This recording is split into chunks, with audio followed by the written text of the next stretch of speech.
Look at Rome, the most powerful empire in the world. Its soldiers fought on 3 continents. Its engineers built aqueducts that still work 1,000 years later. Its citizens believed they were standing at the peak of history.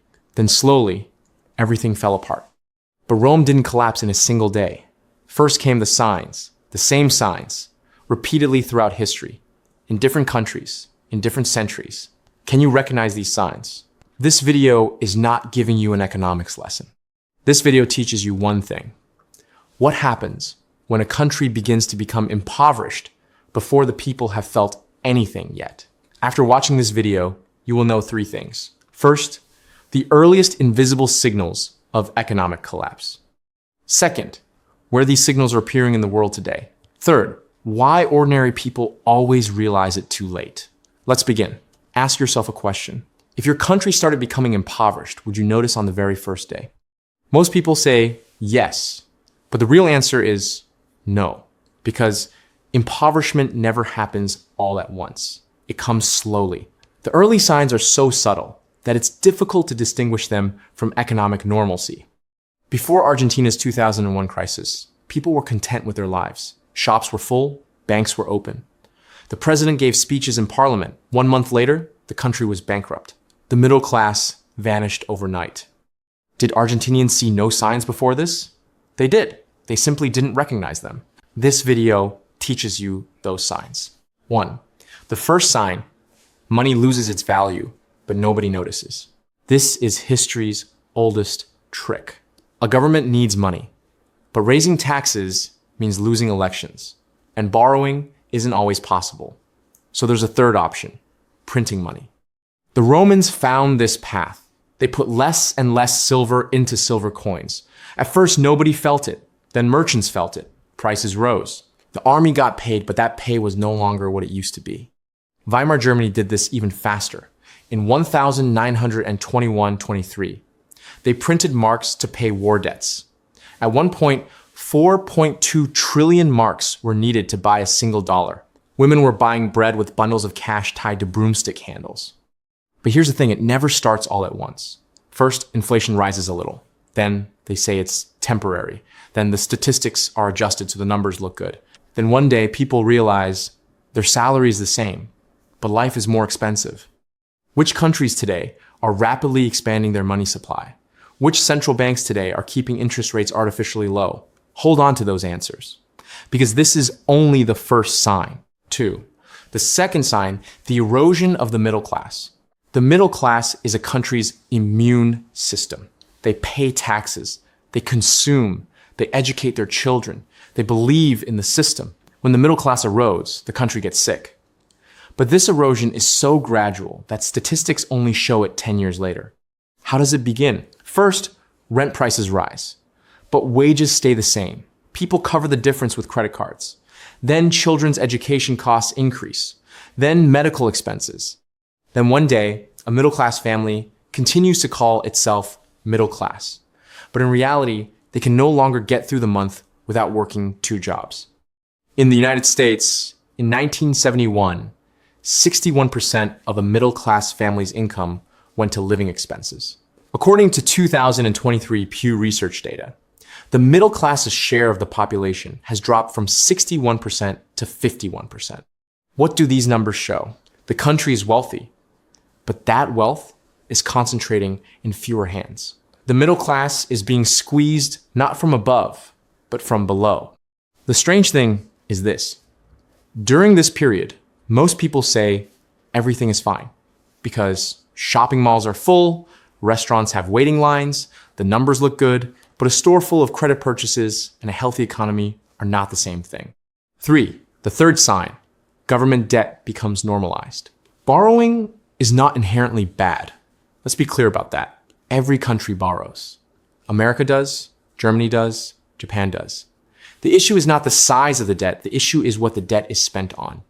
If debt is spent on infrastructure, invested in production, and increases productivity, that's an investment. But if debt goes toward current expenses, soldiers' salaries, social payments, interest payments on interest payments, then the system is consuming itself. We've seen this pattern repeatedly throughout history.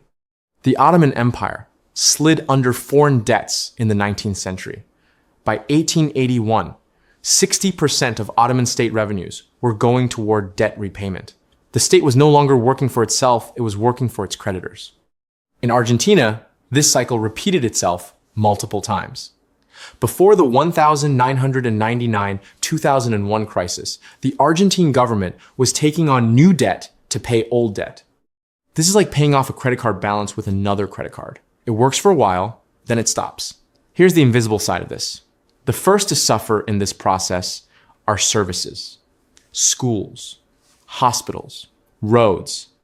But these cuts initially seem small. It's temporary, they say. It's an adjustment, they say. Then 10 years pass, and you look and see that all those temporary cuts are still there. 4. The fourth sign, the gap between elite and people, widens. This is the most visible sign, but at the same time, the most misunderstood one. When people see it, they say, the rich are getting richer. That is half of one truth.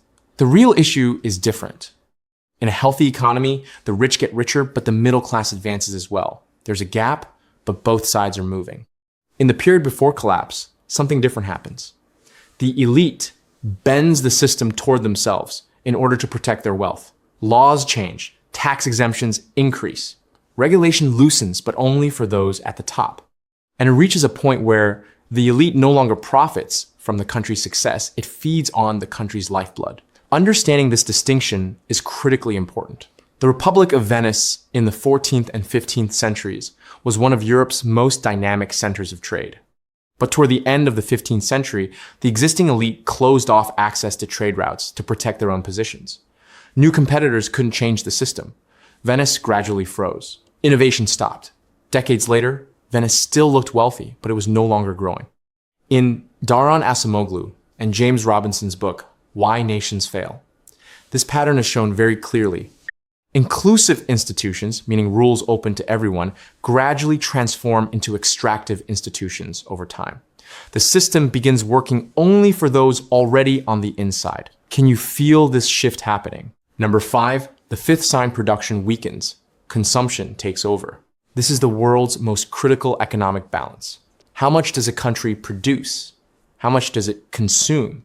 If production is strong, the country exports. Jobs open, technology advances. If consumption takes the lead, the country imports, borrows, becomes dependent on others. Britain was the world's largest manufacturing hub throughout the 18th and 19th centuries. Then other countries developed rapidly. But Britain shifted from manufacturing to finance. We know how to make money work now, they said. This worked for a while. But as manufacturing weakened, exports declined, and the current account deficit grew. The most dangerous moment in this process is when everything still looks good. Shopping centers are full. The service sector is growing. People are spending money. But a country cannot survive on services alone. Someone must produce something. The United States reduced manufacturing's share of GDP from 25% to 11% between 1970, and today, this is a direct indicator of whether a country is losing its strength. And to see it directly, look at the trade deficit. The US has not recorded a trade surplus since 1970. Once you understand this, the answer to why does America face a crisis every decade starts to become clear. 6. The sixth sign, trust in institutions, collapses. This is the deepest sign because it's difficult to measure, but its impact is greater than anything else. Every economy rests on trust. You withdraw money from a bank because you trust the bank. You sign a contract because you trust the courts. You buy a company's shares because you trust that the rules will work. When this trust is shaken, everything slows down. Ukraine experienced exactly that period from the early 1990s through the mid-2000s. Investors didn't come. Businesses didn't open. Everyone knew. Honor the prosecutor. Acknowledge the authority. Otherwise, everything gets taken from you. The result? Years of economic stagnation. Trust is measured. Transparency International has a corruption perceptions index. The World Bank has a rule of law index. The Edelman Trust Barometer measures trust in governments, media, and business every year. According to 2024 Edelman data, trust in government is below 50% in the majority of developed countries. What does this mean?